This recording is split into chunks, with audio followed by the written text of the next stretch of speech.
The Boots. By Charles Dickens. Where had he been in his time? He repeated when I asked him the question. Lord, he had been everywhere. And what had he been? Bless you, he had been everything you could mention most. Seen a good deal? Why, of course he had. I should say so, he could assure me, if I only knew about a 20th part of what had come in his way. Why, it would be easier for him, he expected, to tell what he hadn't seen, than what he had. Ah! A deal, it would. What was the curiousest thing he had seen? Well, he didn't know. He couldn't momently mime what was the curiousest thing he had seen, unless it was a unicorn, and he see him once, at a fair. But, supposing a young gentleman not 8-year-old, was to run away with a fine young woman of 7, might I think that a queer start? Certainly. Then, that was a part as he himself had had his blessed eyes on, and he had cleaned the shoes they run away in, and they were so little that he couldn't get his hand into 'em.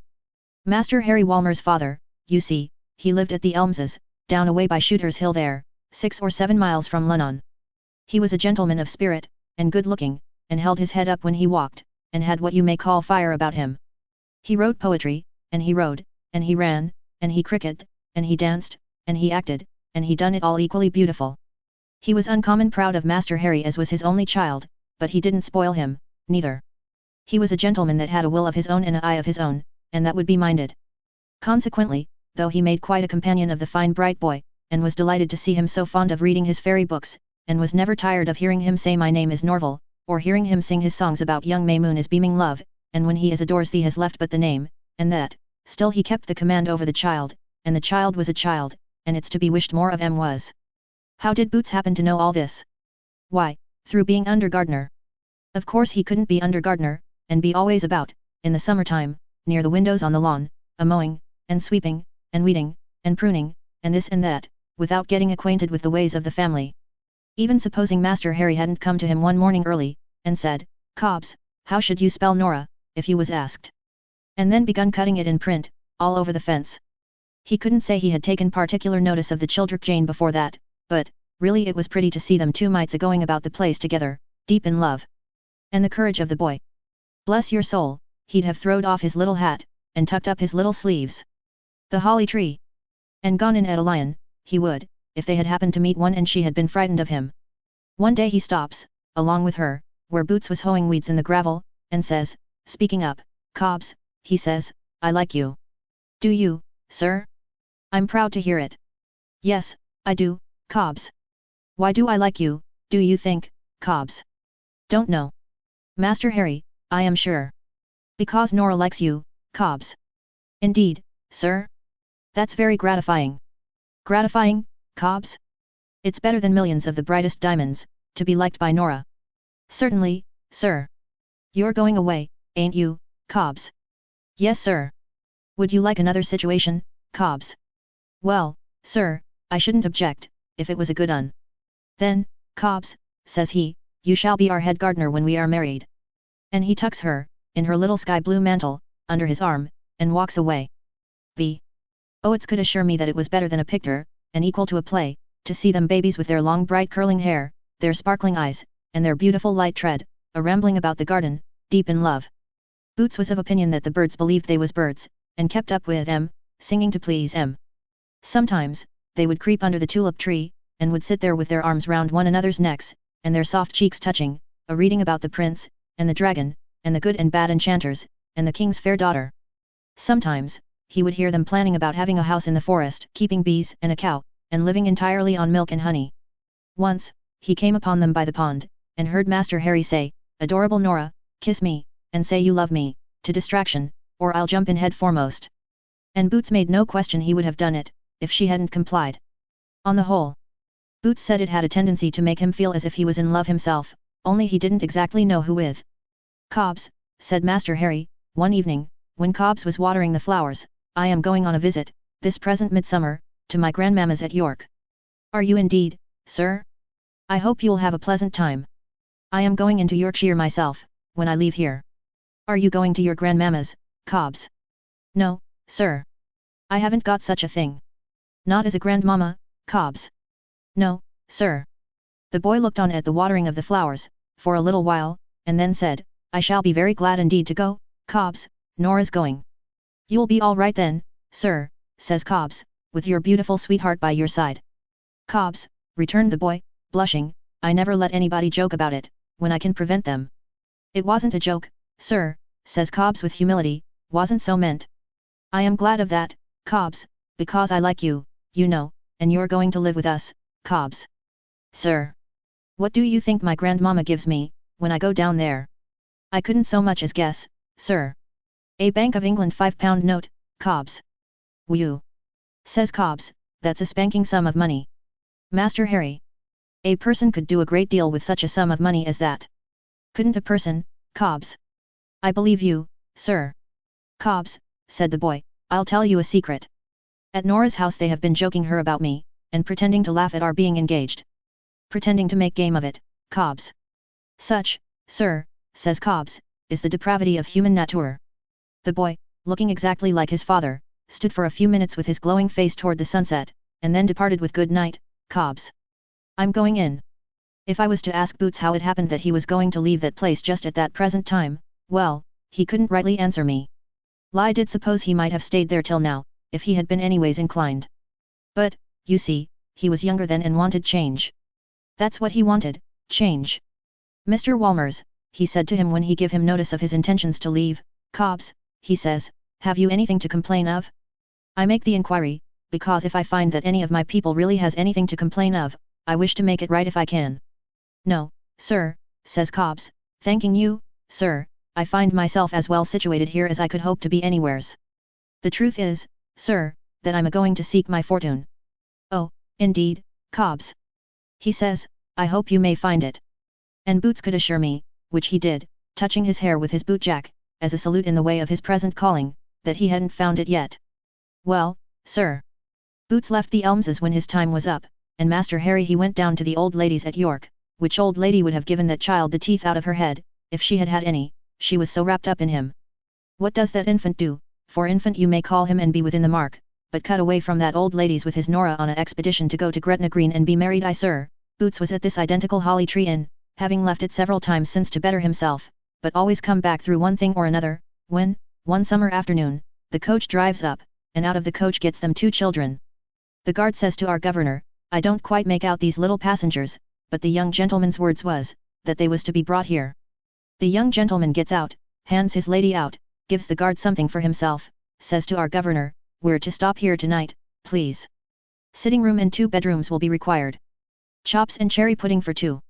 And tucks her, in her little sky blue mantle, under his arm, and walks into the house much bolder than brass. Boots leaves me to judge what the amazement of that establishment was, when those 2 tiny creatures all alone by themselves was marched into the Angel, much more so, when he, who had seen them without their seeing him, give the governor his views of the expedition they was upon. Cobbs, says the governor, if this is so, I must set off myself to York and quiet their friends' minds. In which case you newest keep your eye upon em, and humour em till I come back. But, before I take these measures, Cobbs, I should wish you to find from themselves whether your opinions is correct. Sir, to you, says Cobbs, that shall be done directly. So, Boots goes upstairs to the Angel, and there he finds Master Harry on an enormous sofa, immense at any time, but looking like the great bed of ware, compared with him, a-drying the eyes of Miss Nora with his pocket-handkercher. Their little legs was entirely off the ground, of course, and it really is not possible for Boots to express to me how small them children looked. It's Cobbs. It's Cobbs. Cries Master Harry, and comes running to him and catching hold of his hand. Miss Nora comes running to him on t'other side and catching hold of his t'other hand, and they both jump for joy. I see you a-getting out, sir, says Cobbs. I thought it was you. I thought I couldn't be mistaken in your height and figure. What's the object of your journey, sir? Matrimonial. We are going to be married, Cobbs, at Gretna Green, returned the boy. We have run away on purpose. Nora has been in rather low spirits, Cobbs, but she'll be happy, now we have found you to be our friend. Thank you, sir, and thank you miss, says Cobbs, for your good opinion. Did you bring any luggage with you, sir? If I will believe Boots when he gives me his word and honour upon it, the lady had got a parasol, a smelling bottle, a round and a half of cold buttered toast, 8 peppermint drops and a hair brush, seemingly a doll's. The gentleman had got about half a dozen yards of string, a knife, 3 or 4 sheets of writing paper folded up surprising small, an orange, and a Chaney mug with his name upon it. What may be the exact nature of your plans, sir? Says Cobbs. To go on, replied the boy, which the courage of that boy was something wonderful, in the morning and to be married tomorrow. Just so, sir, says Cobbs. Would it meet your views, sir, if I was to accompany you? When Cobbs said this, they both jumped for joy again, and cried out, oh yes, yes, Cobbs. Yes. Well, sir, says Cobbs. If you will excuse my having the freedom to give an opinion, what I should recommend would be this.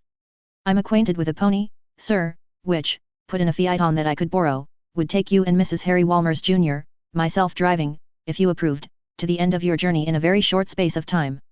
I am not altogether sure, sir, that this pony will be at liberty tomorrow, but even, if you had to wait over tomorrow for him, it might be worth your while.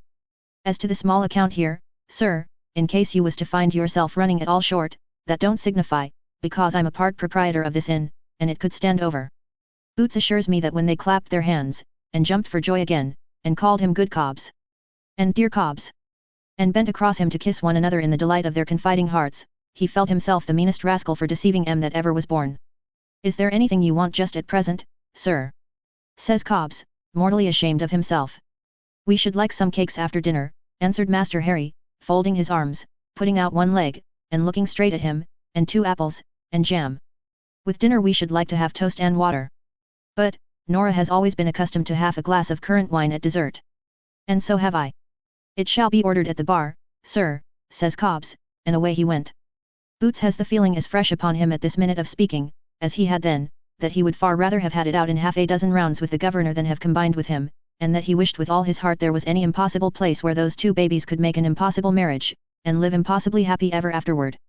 However, as it couldn't be, he went into the governor's plans, and the governor set off for York in half an hour. The way in which the women of that house, without exception, every one of them, married and single, took to that boy when they heard the story, Boots considers surprising. It was as much as he could do to keep from dashing into the room and kissing him. They climbed up all sorts of places, at the risk of their lives, to look at him through a pane of glass. They was 7 deep at the keyhole. They was out of their minds about him and his bold spirit. In the evening Boots went into the room, to see how the runaway couple was getting on. The gentleman was on the window seat, supporting the lady in his arms. She had tears upon her face, and was lying, very tired and half asleep, with her head upon his shoulder. Mrs. Harry Walmers Jr. fatigued, sir? Says Cobbs.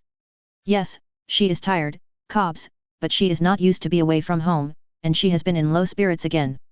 Cobbs, do you think you could bring a biffin, please? I ask your pardon, sir, says Cobbs. What was it you? I think a Norfolk biffin would rouse her, Cobbs. She is very fond of them. Boots withdrew in search of the required restorative, and, when he brought it in, the gentleman handed it to the lady, and fed her with a spoon, and took a little himself. The lady being heavy with sleep, and rather cross, what should you think, sir, says Cobbs, of a chamber candlestick? The gentleman approved. The chambermaid went first, up the great staircase, the Audie, in her sky-blue mantle, followed, gallantly escorted by the gentleman embraced her at her door, and retired to his own apartments, where Boots softly locked him up. Boots couldn't but feel with increased acuteness what a base deceiver he was. When they consulted him at breakfast, they had ordered seat milk and water, and toast and currant jelly, overnight, about the pony. It really was as much as he could do, he don't mind confessing to me, to look them 2 young things in the face, and think what a wicked old father of lies he had grown up to be. Howsoever, he went on a lying like a Trojan, about the pony. He told that it did so unfortunately happen that the pony was half clipped, you see, and that Ho couldn't be taken out in that state, for fear it should strike to his inside. But that he'd be finished clipping in the course of the day, and that tomorrow morning at 8 o'clock the phaeton would be ready.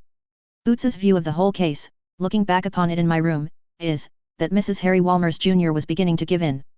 She hadn't had her hair curled when she went to bed, and she didn't seem quite up to brushing it herself, and its getting in her eyes put her out. But nothing put out Master Harry. He sat behind his breakfast cup, a-tearing away at the jelly, as if he had been his own father. After breakfast, Boots is inclined to consider that they drawed soldiers, at least, he knows that many such was found in the fireplace, all on horsel, ack.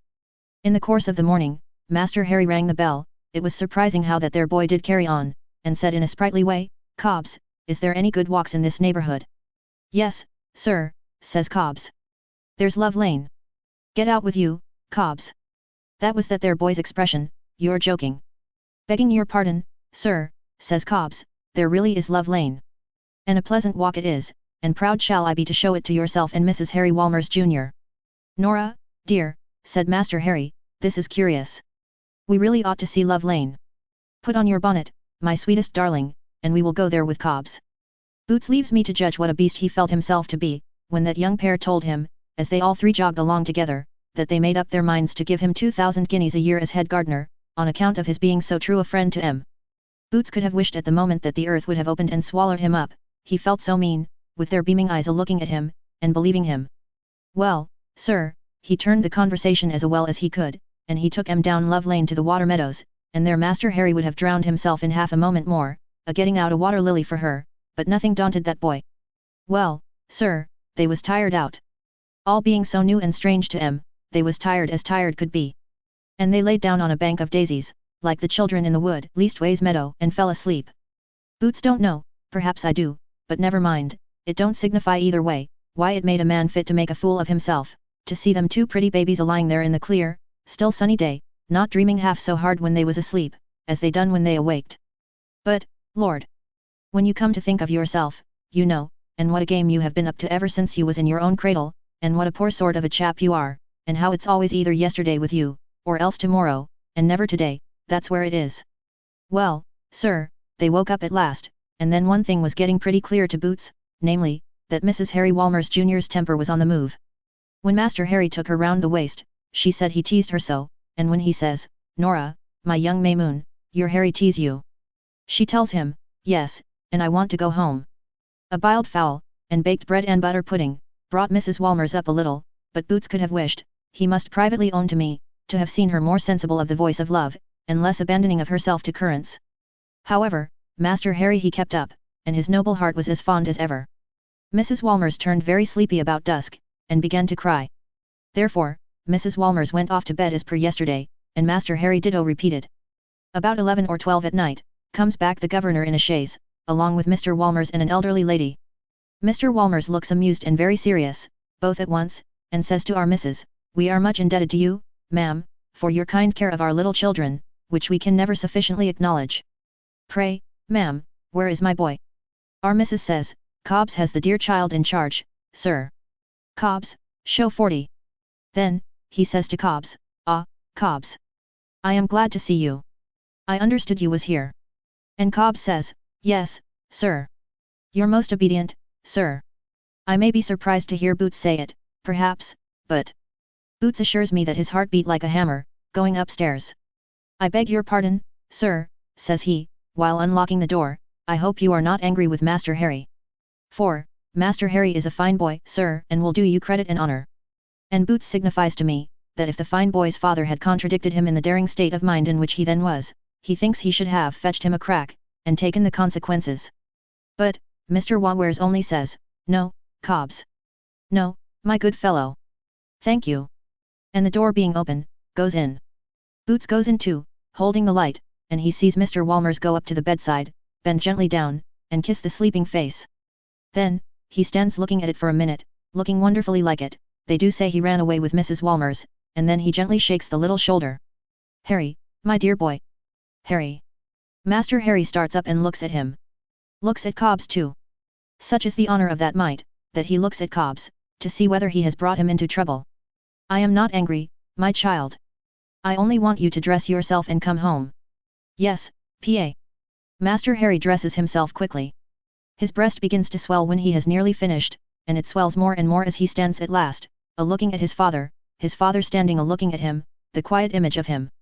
Please may I, the spirit of that little creature, and the way he kept his rising tears down, please, dear Pa, may I, kiss Nora, before I go? You may, my child. So, he takes Master Harry in his hand, and Boots leads the way with the candle, and they come to that other bedroom, where the elderly lady is seated by the bed, and poor little Mrs. Harry Walmers Jr. is fast asleep. There, the father lifts the child up to the pillow, and he lays his little face down for an instant by the little warm face of poor unconscious little Mrs. Harry Walmers Jr., and gently draws it to him, a sight so touching to the chambermaids who are peeping through the door that one of them calls out it's a shame to part 'em. But this chambermaid was always, as Boots informs me, a soft-hearted one. Caught that there was any harm in that gill. Far from it. Finally, Boots says, that's all about it. Mr. Walmers drove away in the chaise, having hold of Master Harry's hand.